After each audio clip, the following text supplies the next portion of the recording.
दोस्तों आइए सुनते हैं देवसैनी एकादशी की कथा को पूरा सुने। तो सूर्यवंश में एक मांधाता नाम का एक चक्रवर्ती राजा रहता था, जो सत्यवादी और महान प्रतापी था। वह अपनी प्रजा को पुत्र की भांति पालन किया करता था। उसकी सारी प्रजा धन धान्य से भरपूर और सुखी थी। उसके राज्य में कभी अकाल नहीं पड़ता था। एक समय उस राजा के राज्य में 3 वर्ष तक वर्षा नहीं हुई और अकाल पड़ गया। प्रजा अन्न की कमी के कारण अत्यंत दुखी हो गई। अन्न के न होने से राज्य में यागजात भी बंद हो गए। एक दिन प्रजा राजा के पास जाकर कहने लगी कि हे राजा, सारी प्रजा त्राहि त्राहि पुकार रही है, क्योंकि समस्त विश्व की सृष्टि का कारण वर्षा है। अब वर्षा के अभाव से अकाल पड़ गया है और अकाल से प्रजा मर रही है। इसलिए हे राजन, कोई ऐसा उपाय बताओ जिससे प्रजा का कष्ट दूर हो। तो राजा मांधाता कहने लगे कि आप लोग ठीक कर रहे हैं। वर्षा से ही अन्न उत्पन्न होता है और आप लोग वर्षा न होने से अत्यंत दुखी हो गए हैं। मैं आप लोगों के दुखों को समझता हूँ। ऐसा कहकर राजा ने कुछ सेना साथ लेकर वन की तरफ चल दिया। वह अनेक ऋषियों के आश्रम में भ्रमण करता हुआ अंत में ब्रह्मा जी के पुत्र अंगिरी ऋषि के आश्रम में पहुंचा। वहां राजा ने घोड़े से उतरकर अंगिरा ऋषि को प्रणाम किया।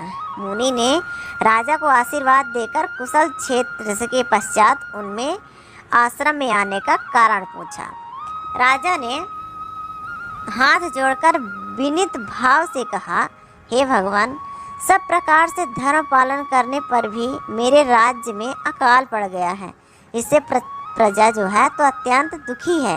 राजा के पापों के प्रभाव से ही राजा को कष्ट होता है, ऐसा शास्त्रों में कहा गया है। जब मैं धर्मानुसार राज्य करता हूँ तो मेरे राज्य में अकाल कैसे पड़ गया, इसके कारण का पता मुझको अभी तक नहीं चल सका। अब मैं आपके पास इसी संदेह को निवृत्त कराने के लिए आया हूँ। कृपया करके मेरे इस संदेह को दूर कीजिए। साथ ही प्रजा के कष्ट को दूर करने का कोई उपाय बताइए। इतनी बात सुनकर ऋषि कहने लगे कि हे राजन, यह सतयुग सब युगों में उत्तम है। इसमें धर्म के चारों चरण सम्मिलित हैं, अर्थात इस युग में धर्म की सबसे अधिक उन्नति है। लोग ब्रह्मा की उपासना करते हैं और केवल ब्राह्मणों को ही वेद पढ़ने का अधिकार है। ब्राह्मण की तपस्या करने का अधिकार रख सकते हैं, परंतु आपके राज्य में एक शूद्र तपस्या कर रहा है। इसी दोष के कारण आपके राज्य में वर्षा नहीं हो रही है। इसलिए यदि आप प्रजा का भला चाहते हो तो उस शूद्र का वध कर दो।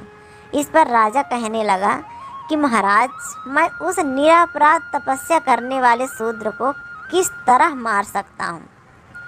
आप इस दोष से छूटने का कोई उपाय बताइए। तब ऋषि कहने लगे कि हे राजन, यदि तुम अन्य उपाय जानना चाहते हो तो सुनो। आषाढ़ माह के शुक्ल पक्ष की पद्मा नाम की एकादशी का विधि पूर्वक व्रत करो। व्रत के प्रभाव से तुम्हारे राज्य में वर्षा और प्रजा सुख प्राप्त करेगी, क्योंकि इस एकादशी का व्रत सब सिद्धियों को देने वाला और समस्त उपद्रवों को नाश करने वाला है। इस एकादशी का व्रत तुम प्रजा सेवक तथा मंत्रियों सहित करो।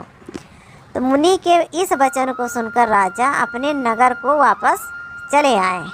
उसने विधि पूर्वक पद्मा एकादशी का व्रत किया। उस व्रत के प्रभाव से वर्षा हुई और प्रजा को सुख पहुंचा।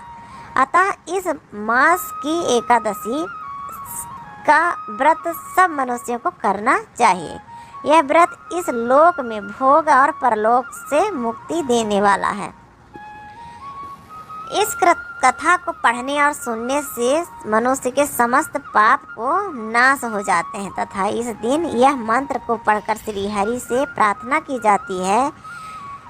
मंत्र है, सुप्ते त्वायि जगन्नाथ जम तुप सुत्तम भवेदिद्धम विबुद्धे त्वयि बुद्धम च जगतसर्व चराचरम। अर्थात हे प्रभु, आपके जगने से पूरी सृष्टि जग जाती है और आपके सोने से पूरी सृष्टि चर और अचर सो जाते हैं।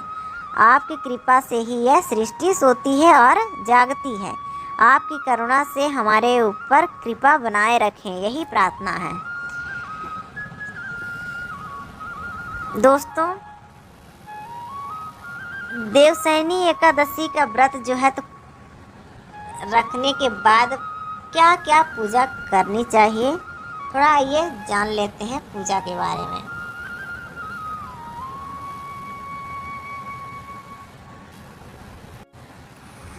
देवशयनी एकादशी जो है तो भगवान विष्णु की विधि विधान से पूजा करें ताकि 4 महीने तक भगवान विष्णु की कृपा बनी रहे। इसके लिए देवशयनी एकादशी के दिन एक पटिये पर लाल कपड़ा बिछाकर श्री विष्णु की मूर्ति या चित्र रखकर दीप जलाएं और उन्हें पीला वस्त्र अर्पित करें और पीली वस्तुओं का भोग लगाएं। भगवान विष्णु के मंत्रों का जाप करें। अगर कोई मंत्र नहीं आता है तो सिर्फ हरि के नाम का जाप करें, और नहीं तो ये वाला मंत्र आप जाप कर सकते हैं, ओम नमो भगवते वासुदेवाय नमः। अर्थात और इसके बाद जो है तो तुलसी का चंदन की माला से जप करें, फिर आरती करें। देवशयनी एकादशी की कथा होती है यहीं पर समाप्त। सत्यनारायण भगवान की जय।